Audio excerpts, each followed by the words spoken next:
Vibha classes में आपका बहुत बहुत स्वागत है। आज क्लास 12वीं की हिंदी आरोह में संकलित काले मेघा पानी दे के प्रश्नों के उत्तर जानेंगे। पिछले वीडियो में हमने इस पाठ का अध्ययन किया धर्मवीर भारती द्वारा जो रचित काले मेघा पानी है। आज उसके प्रश्नों के उत्तर जानेंगे। प्रश्न नंबर 1, लोगों ने लड़कों की टोली को मेढक मंडली नाम किस आधार पर दिया? यह टोली अपने आप को इंद्रसेना कहकर क्यों बुलाती थी? इसमें 2 प्रश्न समाहित हैं। तो इस तरह के जब प्रश्न परीक्षा में पूछे जाएं, तो पहले प्रश्न का उत्तर देने के बाद से पैराग्राफ बदल के दूसरा प्रश्न का उत्तर लिखना चाहिए, ताकि समझ में आए कि हाँ, संपूर्ण प्रश्न का उत्तर दिया गया है। तो पहला प्रश्न, लोगों ने लड़कों की टोली को मेढक मंडली नामी इस आधार पर दिया कि ये मकान के सामने इकट्ठा होकर सिर्फ जांघिया पहने पानी मांगते थे और ये पानी में उछलते कूदते थे, लौटते थे। तो इनके नंग धंग शरीर उछल कूद और इनके द्वारा फैलाए गए कीचड़ से जो लोग चिढ़ते थे, वो इनको मेढक मंडली कहा करते थे। और इसी में दूसरा प्रश्न है, बच्चों की टोली अपने आप को इंद्रसेना क्यों कहती थी? तो ये टोली अपने आप को इंद्र देवता का प्रतिनिधि समझती थी और पानी जो गिराया जाता था इनके ऊपर, उसको इंद्र देवता का अर्घ मानती थी। उनका विश्वास था कि ऐसा करने से, उनके प्रतिनिधि को पानी का अर्घ देने से इंद्र देवता का अर्घ देना हो जाएगा और इंद्र देवता इससे प्रसन्न होंगे तथा वर्षा करेंगे। इसीलिए यह टोली अपने आप को इंद्र की सेना कहती थी। अब प्रश्न नंबर 2, जीजी ने इंद्र सेना पर पानी फेंके जाने को किस तरह सही ठहराया? जीजी लेखक के द्वारा बच्चों के ऊपर पानी डलवाना चाहती थी। लेखक इससे सहमत नहीं था, क्योंकि वो आज के युग का तर्कशील किशोर है। वो इसको पानी का बर्बादी मानता है। लेकिन जीजी इसको कई तरीकों से उचित ठहराती हैं। पहला, कि वो पानी फेंकने को पानी की बर्बादी नहीं, इंद्र देवता का अर्घ मानती थी कि हम इंद्र देवता को अर्घ देंगे तभी वो खुश होके हमको पानी देंगे। दूसरा, वो इसे त्याग समझती है, दान समझती है। कहती कि जो चीज हमारे पास कम हो और उसकी आवश्यकता हमको भी हो, लेकिन अपनी आवश्यकता पीछे रखकर वो चीज दूसरों को दिया जाए, वही त्याग है, वही दान है और ऐसा ही दान फलीभूत होता है। तीसरा, जीजी बताती है कि खेतों में अच्छी फसल पाने के लिए हम पहले बढ़िया 5-6 सेर गेहूं खेतों में डालते हैं, बीज बोते हैं। तो जब पहले हम बीज बोएंगे तब उसके बदले हमको 8 गुना 10 गुना अनाज मिलेगा। इसी तरह से जब हम पानी डालकर पानी का बीज बोएंगे तब उसके बदले में हमको कई गुना पानी मिलेगा। इस तरह से जीजी बच्चों की टोली पर पानी फेंके जाने को उचित ठहराती है। प्रश्न नंबर 3, पानी दे गुड़धानी दे मेघों से पानी के साथ साथ गुड़धानी की मांग क्यों की जा रही है? पानी दे गुड़धानी दे, गुड़धानी गुड़ और अनाज के मिश्रण से बनाया जाता है। तो गुड़ गन्ना से होता है जो कि खेतों से ही आता है और अनाज भी खेतों में ही उपजता है। तो आज भी कृषि वर्षा पर ही निर्भर है। जबकि सिंचाई के अन्य साधन हो गए हैं, फिर भी काफी हद तक वर्षा पर ही निर्भर है। जब अच्छी वर्षा होगी तभी खेतों में फसल होगा। तो पानी की मांग की ही गई है, लेकिन पानी के साथ साथ अनाज की भी मांग की गई है। पानी दे गुड़धानी। गगरी फूटी बैल प्यासा इंद्रसेना किस खेल गीत में बैलों की प्यासा रहने की बात क्यों मुखरित हुई है? या फिर इस प्रश्न को इस तरह से भी पूछ सकता है कि बैलों की प्यासा रहने में क्या मार्मिक वेदना छिपी है?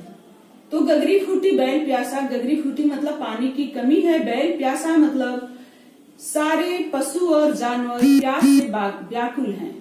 नहर तालाब सूख गए हैं, पानी की चारों तरफ कमी है और पशु प्यास से व्याकुल हैं। और बैल हमारे कृषि के अभिन्न हिस्सा हैं। इनके द्वारा खेतों की जुताई होती है और अन्न उपजता है। तो जब बैल प्यासे रहेंगे तो इससे कृषि प्रभावित होगी। बैल प्यासे रहेंगे तो कृषि कार्य कैसे होगा, कृषि नहीं होगी तो अन्न कैसे मिलेगा, और जब अन्न नहीं आएगा तब मनुष्य जात का अस्तित्व कैसे बचेगा। इस तरह से इसमें एक मार्मिक वेदना है। गगरी फूटी बैल प्यासा में बैल प्यासा रहने की बात मुखरित हुई है। 5वां, इंदर सेना सबसे पहले गंगा मैया की जय क्यों बोलती है? नदियों का भारतीय सामाजिक सांस्कृतिक परिवेश में क्या महत्व है? इंदर सेना इकट्ठी होकर सबसे पहले गंगा मैया की जय बोलती है। किसी भी शुभ कार्य को करने के लिए पहले देवी देवता का जयकारा किया जाता है। तो गंगा नदी हमारे लिए कल्याणकारी है और सभी नदियों में प्रमुख है। ये माँ के समान ही हमारा पालन पोषण करती है और इसको माँ का दर्जा दिया जाता है। यह नदी लोक और परलोक दोनों से संबंध रखती है।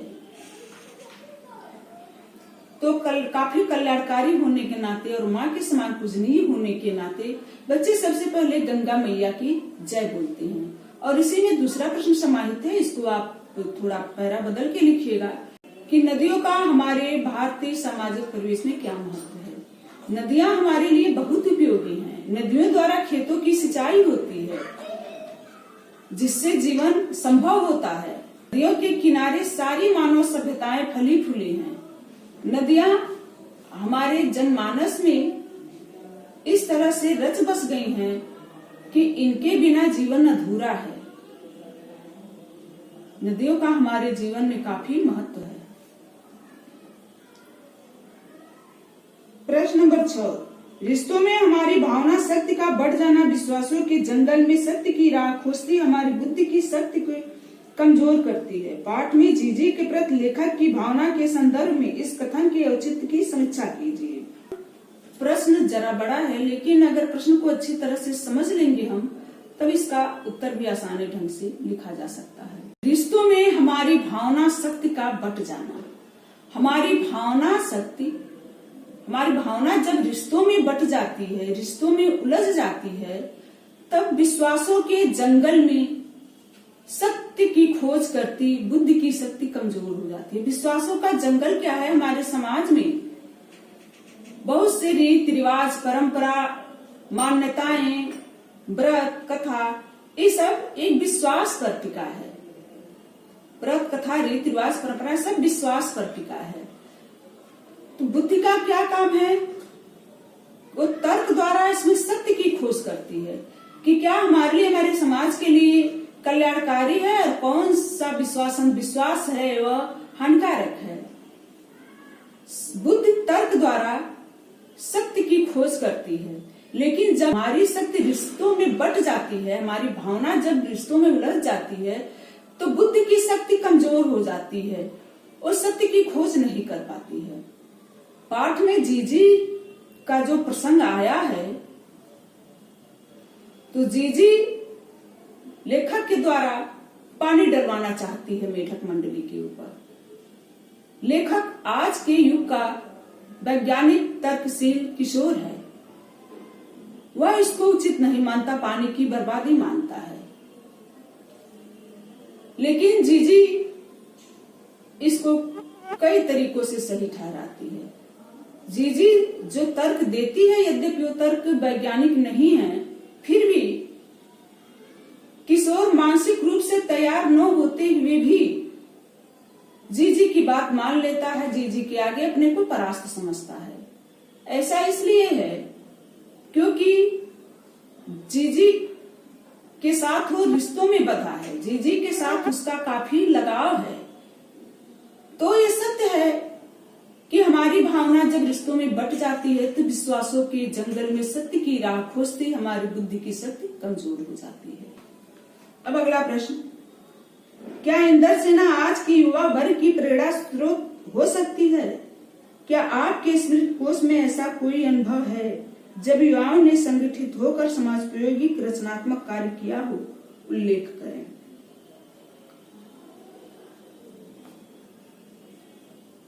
तो इंदर की सेना हमारे लिए आज की युवाओं के प्रेरणा स्रोत बन सकती है। यद्यपि जिस कार्य के लिए इंदर सेना इकट्ठी होकर मेघ से पानी मांग रही है वो अंधविश्वास है, लेकिन वो प्रेरणा स्रोत युवाओं के लिए बन सकती है। कोई भी कार्य अगर युवा संगठित होकर करवाना चाहें, अपनी मांग रखें, तो उसमें सफलता मिल सकती है। ऐसे कई उदाहरण हैं जबकि युवाओं ने संगठित होकर अपनी आवाज उठाई है, अपनी मांग रखी है और उसमें सफलता मिली है।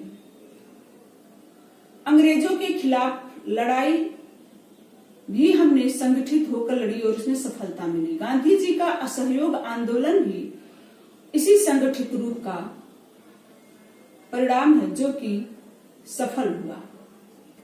तकनीकी विकास के दौर में भी भारत की अर्थव्यवस्था कृषि पर निर्भर है।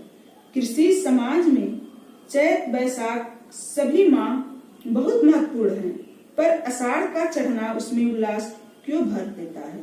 आज तकनीकी का काफी विकास हो चुका है, लेकिन भारतीय अर्थव्यवस्था कृषि पर ही निर्भर है।